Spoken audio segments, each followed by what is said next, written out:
The Asylum. Made by Angel. Found in www.creepypasta.org web link. My friends and I used to do a lot of geocaching after our senior year in high school. For those who don't know what geocaching is, it's essentially a worldwide scavenger hunt. People will select sites and conceal a geocache somewhere unobtrusive, then post GPS coordinates on geocaching websites where other searchers can download the coords and locate the cache. Usually, people who have found the object, often it's a chest or something hollow, will leave a note or small personal memento for future searchers to find and appreciate.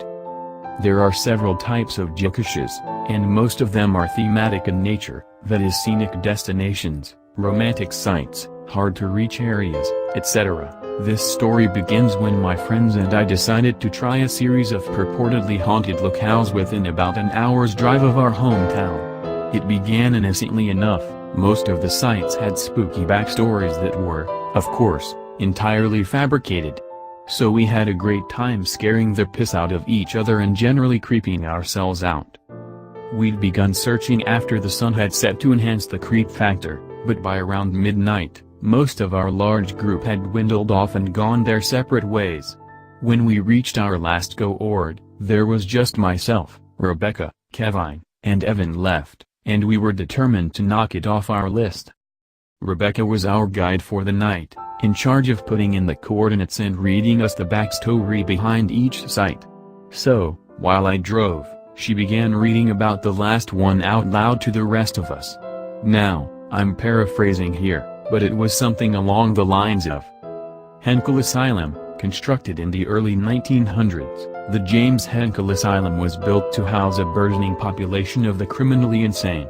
Men who had committed vile crimes, rape, murder, torture, without signs of remorse were deemed mentally unstable and sent to this facility for further study and rehabilitation.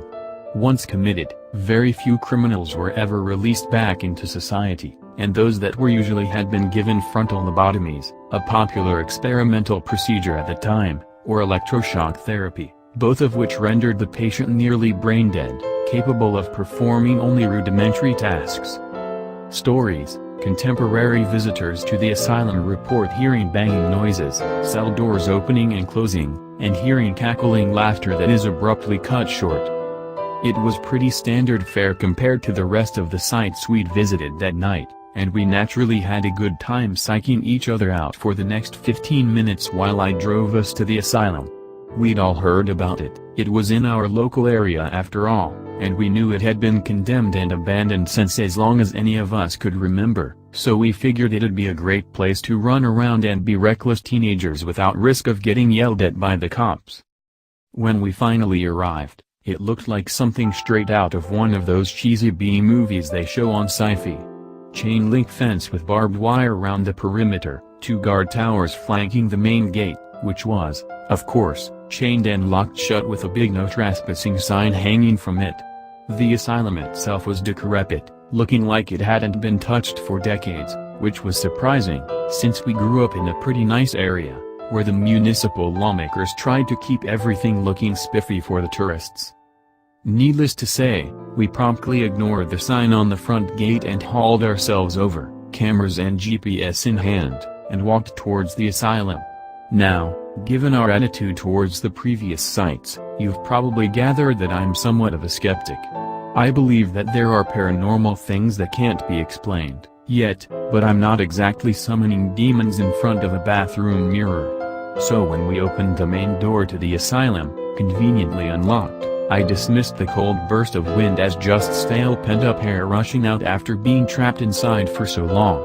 My friend's bravado, however, quickly disappeared and they began shuffling their feet nervously at the entrance, hesitant to cross that invisible threshold. I took point, chivying them along with prodding taunts, and eventually everyone was inside. It wasn't as bad as I thought it'd be. Things were relatively clean, and the entire building looked like it had been gutted. The paint was peeling, tiles popping up here and there, and the metal trim near the baseboards of the wall was in desperate need of some rust be gone, but aside from that, the place was entirely empty. No crazy-ass chairs with leather straps, no gurneys lying haphazardly around, just an old reception desk and 2 hallways leading off to the different wings. We explored for a few minutes, freaking ourselves out whenever we heard an old pipe rattle or rat squeak, but otherwise, it was relatively uneventful. Our fears safely suppressed by the presence of each other, we began to get more adventurous, opening doors and peeking inside. The rooms were all empty, of course. Whatever company had been contracted to clear the place out did a pretty decent job of removing any creepy decor. Bravado returning by the minute, Evan and Kevin dropped back without Rebecca or me noticing. They began running around, making noises to try and scare us. I'm not gonna lie, it worked until I realized they were gone and probably the cause of all the racket, then returned laughing and breathless to a decidedly paler Rebecca. She seemed to be a lot more put off by the whole place than the rest of us, or at least she didn't hide it as well. She quietly suggested we leave. Not to be outdone by the other guys of the group, I told her she was more than welcome to wait in the car if she wanted, but I was gonna stick around for a few more minutes. Exasperated, but defeated, she finally caved and followed us where the GPS was leading, the 2nd floor. This is where I started to feel genuinely scared. Before, I was just kinda creeped out, but there was something about that whole floor that literally gave me shivers, despite it being a warm summer night. We started opening doors like before, but we were all a lot more sober about it. I guess I wasn't the only one who was feeling weird. Finally, about midway through the hall, we opened the door to a room, and there, lying in the middle of the floor, was an honest-to-God straitjacket. I'm not bullshitting you, every other room was devoid of objects, but there it was. A fucking straitjacket, in the middle of the floor of some random-ass room in a condemned mental asylum. We all kinda looked at each other with raised eyebrows, as if to say guys? You seeing what I'm seeing? And of course, trying to be a macho man to show off for Rebecca, I piped up with the most ridiculous idea I could think of at the time. Dude, I'm gonna put it on. Years of horror flicks and creepypasta should have trained me to not put on the creepy straitjacket, in the creepy hall, in the creepy asylum. But teenage dumbfuckery won over, and once the words were out, I couldn't just wuss out. Nobody said anything, they just kinda looked at me expectantly, waiting to see if I'd follow through with my boast. Determined not to be called a pussy for the remainder of the night, I walked forward into the room and bent down to pick up the moth-ridden restraining device. As I got closer though, I noticed it wasn't moth-ridden at all, but was actually in pretty decent condition, that is, compared to the rest of the place, which as I've mentioned, was a shambles. I mean, it had a few stains here and there, but it didn't really smell and it seemed intact enough to put on. As soon as I picked it up, though, I got this overwhelming sense of dread. You know, that drop in the pit of your stomach right as you go over the lip of a roller coaster? That feeling, in the bottom of your gut that says I'm gonna die, I just know it. Yeah, well I got that. Really strong. And totally ignored it. My desire not to die was outweighed, as it often is in teenagers, by my need to look cool for my friends. So I slipped my hands in the sleeves, one at a time, until it hung loosely from my shoulders. Now, if you've ever seen a straitjacket, you know that you can't tie it up yourself. The whole point is to essentially cross your arms across your chest and tie the sleeves behind your back to prevent whoever's inside from moving their arms, presumably, to stop them from hurting themselves or others. So as I stood there in the middle of the room, I called out to Rebecca, "Hey Becca, help me tie this thing off." She looked, if you'll excuse the pun, pale as a ghost, but she managed to squeak out, I don't think this is a good idea." But again, after some prodding and encouraging, I convinced her to begin tying the sleeves behind my back. Evan and Kevin just stood in the doorway, expressions a mix of admiration and incredulity. At that point in time, I felt like a badass. For about 3 seconds. As soon as Rebecca finished up the last lace, the door to the cell slammed shut, right in Kevin and Evan's faces. I never felt a breeze, and when I asked them later, both of them fervently denied closing it themselves. Skeptic that I am, I still chalk it up to us leaving the front door open and changing air pressures and all that. but it scared the piss out of us nonetheless. Then I felt a pressure on my chest, like someone was sitting on it, or as if someone was pulling the sleeves tighter behind me, and it began to get harder to breathe. I couldn't even summon enough air to whisper, much less call out for help. My vision narrowed to tiny specks, and I swear I heard someone laughing shrilly as I neared unconsciousness. The pressure increased with a sudden tug, and my world went black. When I woke up, my vision was foggy.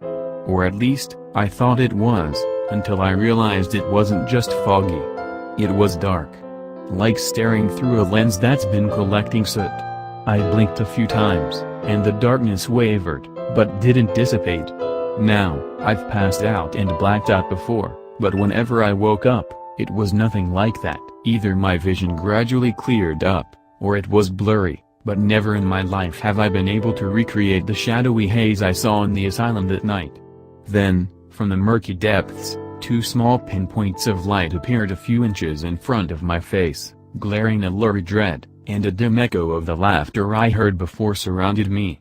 As soon as they appeared, however, they were replaced by two brilliant shafts of incandescence, Evan and Kevin, shining flashlights down on my face. The last thing I remember hearing before I lost consciousness was Rebecca's scream and the door banging open, which probably explains why those two were standing over me with flashlights in hand. I gradually became aware of a dull murmur that I recognized as Rebecca asking me, "Please wake up, please wake up," as she shook me. She just kept saying it over and over again, kept sobbing and shaking me. When my vision cleared enough, I glanced over and saw that her eyes were completely red, like she'd been crying for a while. Trying to muster some shred of manliness, I found myself speaking in a surprisingly calm voice, given how I was actually feeling. I remember distinctly what I said, word for word. "Get those fucking flashlights out of my face, you douchebags." Expecting a laugh or at least some reciprocal insults, I was kinda shocked when they just looked at each other quizzically, seemingly surprised. You're okay?" Evan asked incredulously. "Yeah, why the hell wouldn't I be? Becca just tied the things too tight, I couldn't breathe, so I passed out." "How long was I out for anyway?" I inquired. Apparently, it had been long enough for them to untie the straitjacket, allowing me to rub a hand across my face. Another shared look of disbelief. "Dude," Kevin began slowly, "you've been out for like 15 minutes. We were about to call 911. We kept shaking you, Evan even tried pinching you so hard he drew blood, but you wouldn't wake up." I felt a cold chill run down my spine, and the straitjacket, hanging limply from my shoulders, suddenly began to feel a bit tighter. Hastening to pull it off, I tried not to look panicked as I threw it to a corner of the room. Rebecca just sat there, still shaking and crying a little bit, and in spite of the ordeal I'd just gone through, I had enough sense to go over and try to comfort her. We left that room without a word, jokish be damned, and walked back to the car in complete silence, broken only by the occasional sniffle from Rebecca. The sun started coming up, and as I dropped everyone off at their respective homes, we said quiet goodbyes. Rebecca was the last stop before I finally made the trip home myself. Being the gentleman that I am, I walked her to her door, but she paused at the entry and looked me in the eye. In the light of the gray dawn, I could see her eyes were still reddened from all the crying. She was very quiet, and she said, "I have to ask you something." "Yeah, sure, what is it?" I said, half expecting another "you sure you're alright?" like I'd been getting the whole ride home. She surprised me by asking, "Do you know how long it took Evan and Kevin to get the door open?" Her eyes held a look that I could never forget. It was raw fear. Something happened in that fraction of time between me blacking out and them getting in there that had absolutely terrified her. And seeing that look, I realized. I was blacked out for 15 minutes. How long was she alone in that room? "No," I replied slowly, "how long?" 5 minutes. They said it took 5 minutes for them to open that stupid door. I was in there and I saw you, and I saw," she broke off, another sob stopping her mid-sentence. "At that point, I didn't want to know. I still don't want to know." I gripped her by the shoulders and said firmly, "Rebecca. It doesn't matter. No matter what you saw. I'm here, you're here, we are both safe. It doesn't matter. Nothing bad will happen. I promise." She just nodded numbly, opened her door, and walked inside her house. The next time I saw her, she was back to her usual self. But whenever I bring up that night to her, she freezes up and turns to stone, refusing to discuss it. I stand by what I said before. I don't know what happened in that room. And I don't ever want to know. But I still have nightmares about those two glowing red lights in the darkness. And sometimes, as I lapse into sleep, I hear faint echoes of shrill laughter following me down into the depths of unconsciousness.